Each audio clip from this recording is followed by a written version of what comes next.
The sun was already high when she awoke. She saw that she was naked, but did not cover herself. She turned her head and saw him sitting upright next to her, as naked as she was. "Are you leaving today?" she asked. "Do you want me to go?" he retorted. "Stay," she whispered. "Stay."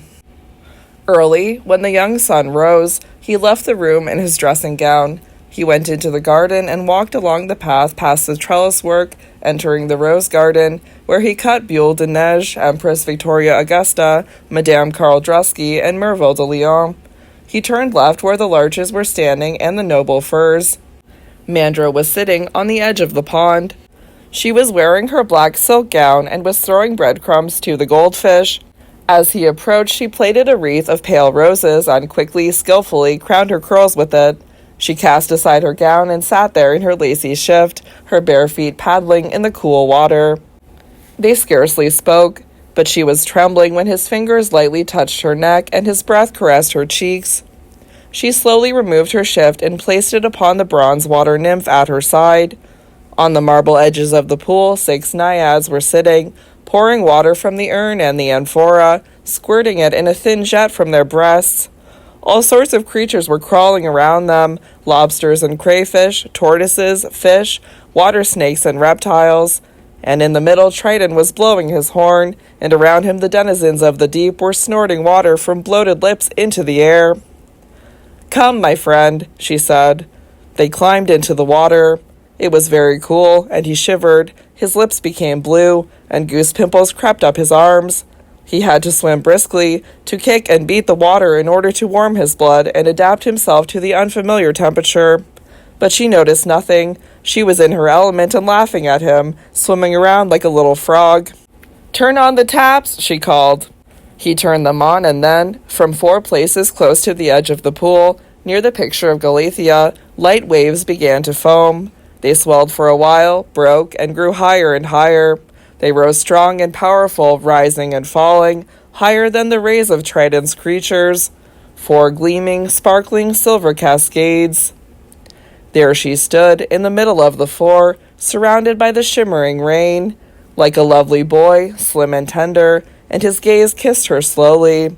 There was no blemish in the elegant proportions of these limbs, no defect in this sweet apparition. Her skin was of an even color, white Paros marble with a light hint of yellow. Only the inside of her upper thighs were pink and showed a strange mark or line. That was how Dr. Peterson died, he thought to himself. He bent down, knelt, and kissed the rosy softness. "What are you thinking?" she asked. He said, "I think you're a Melusine. Look at the mermaids round us. They've got no legs, only a long, scaly fish's tail. They have no souls, these nixies, but it is said that they can still love a human being sometimes, a poor fisherman or a knight-errant. They can love him so much that they leave the cool waters and step onto the land. Then they go to an old witch or a wizard, and he brews up an evil mixture which they must drink, and he takes a sharp knife and begins to cut right in the middle of the fish tail. It is agonizing, agonizing, but Melusine swallows her suffering for the sake of her great love. Doesn't lament, doesn't weep, till almost unconscious with pain. But when she wakes up, her fish tail has gone, and she can walk on 2 lovely legs, just like a human being. But you can still see the marks that the old wizard made." "But she still remains a nymph?" she asked, "even with her human legs? And can the wizard give her a soul?" "No," he said, "he can't do that. But there's something else that people said about nixies." "What?" she asked. And he continued, "Melusine only has her magic powers as long as she's untouched, but when she drowns in love's kisses, when she loses her maidenhood in the knight's embrace, then she loses her powers. She can't find treasure anymore, and can't bring the gold from the depths of the Rhine, but that black sorrow which haunts her also avoids her threshold. She is like a human being from now on." "I wish it were so," she whispered.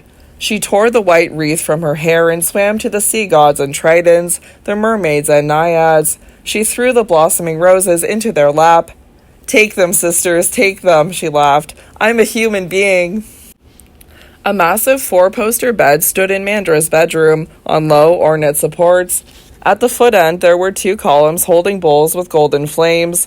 The sides of the bed were decorated with carvings: Hercules spinning for Omphalos, Perseus kissing Andromeda, Vulcan catching Mars, and Venus in his net. There were also carvings of branches and tendrils, doves, and winged boys. He saw Mandris sitting on a chair at the head of the bed with a heavy pair of pincers in her hand. "What are you doing?" he asked. She laughed. "Just wait, I'll soon be finished." She knocked and carefully pulled the golden Cupid who hovered over her head with bow and arrow. She pulled out one nail, then another, and twisted and turned the little god until he was free. She seized him, jumped down, and placed him on the cupboard. She took out the mandrake root, climbed back with him onto the chair, and fastened him with wire to the head of the bed. She descended and looked critically at her work. "How do you like him?" she asked. "What's he supposed to be doing there?" "He belongs there," she answered. "I don't like that golden Cupid. That's too common. I want to have Galeotto, my mannequin." "What did you call it?"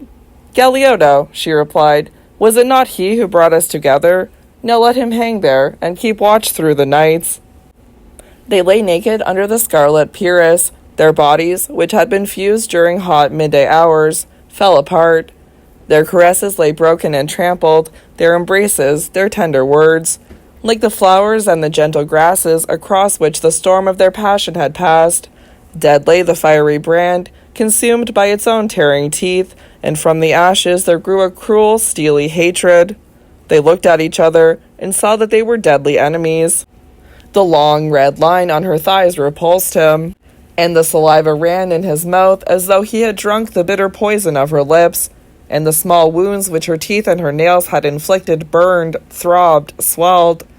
"She will poison me," he thought, "just as she killed Dr. Peterson." Her green eyes laughed at him, mocking, spiteful, insolent. He closed his eyes, drew his lips together, and clenched his fingers tightly.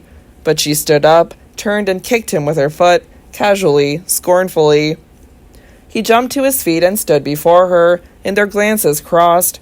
Not a word was uttered, but she curled her lip and raised her arm. She spat at him and struck him in the face. And he threw himself upon her, shook her, seized her hair, and whirled her around. He hurled her to the ground, beat her, kicked her, seized her by the throat. She defended herself bravely, her nails flayed his face, her teeth bit into his arm, his breast, and in blood and saliva their lips sought each other and found and took in an agony of lust. He then seized her and hurled her yards from him, so that she sank to the ground unconscious. He staggered for a few paces, then fell and stared into the blue sky with neither wish nor will, and listened to the pounding in his temples, until his eyelids dropped. When he awoke, she was kneeling at his feet, drying his blood with her hair. She had torn her shift into long strips and was skillfully bandaging him. "Let us go, beloved," she said. "The dusk is falling." The midday sun was blazing down, and they were sitting on the edge of the pool, paddling their feet in the water. "Go to my room," she said, "and on my bedside table you will find a hook on the left side." "No," he replied, "you shouldn't go fishing. What have the goldfish done to you?" "Do it," she commanded. He rose and walked towards the villa. He entered her room, found the hook, and looked at it critically. Then he smiled, satisfied. Well, she won't catch a great deal with that, he thought. But then he stopped, and deep furrows wrinkled his brow. Not a great deal. She'd catch goldfish if she threw a meat hook in. His gaze fell on the bed, with the mannequin fixed on top. He threw the hook into the corner and in a moment of decision seized the chair and placed it by the bed. He climbed up and, with a quick jerk, he wrenched the mandrake free. He gathered some paper together, put it in the grate, lit it, and placed the mandrake on it. He sat down and gazed at the flames, but they only consumed the paper and scarcely scorched the mannequin. It seemed to be laughing at him, as if its ugly face were becoming a mask, the grinning countenance of Uncle Jacob. And now he could hear, all round him, this greasy laughter. He leapt to his feet, took his knife from the table, and opened its sharp blade, pulling the mandrake from the fire. The wood of the root was hard and immensely tough. He could only cut small chips off it, but he persevered and hacked, one piece after another. The sweat stood out on his brow, and his fingers were aching with the unaccustomed effort. He rested, got some more paper, some bundles of unread newspapers. He threw the wood chippings onto it and poured eau de cologne and attar of roses on top. Now it was burning merrily. The flame gave him strength again, and he hacked the chips from the wood, feeding the fire as he went. The mannequin grew smaller, without his arms and legs, but still continued to resist, driving deep splinters into Frank Braun's fingers. But he laughed, and grimly anointed the hateful head with his blood, and pared new segments from the body. Then he heard her voice, hoarse, almost broken. "What are you doing?" she cried. He jumped to his feet and flung the last fragment into the hungry flames. He turned, and his green eyes gleamed madly. "I've killed it," he yelled. It's me," she groaned, pressing her hands to her heart. "It hurts," she whispered. "It hurts."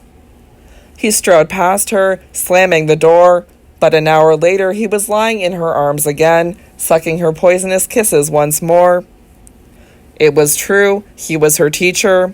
They walked hand in hand through the park of love, on secluded paths, away from the crowded avenues. But where the paths ended, in the wild undergrowth, where he stopped and turned away from steep precipices, there she strode laughingly forward, nonchalant, without fear or shame, lightly, as though it were a dance. In the park of love there was no red, poisoned fruit that she did not pluck and which her smiling lips did not taste.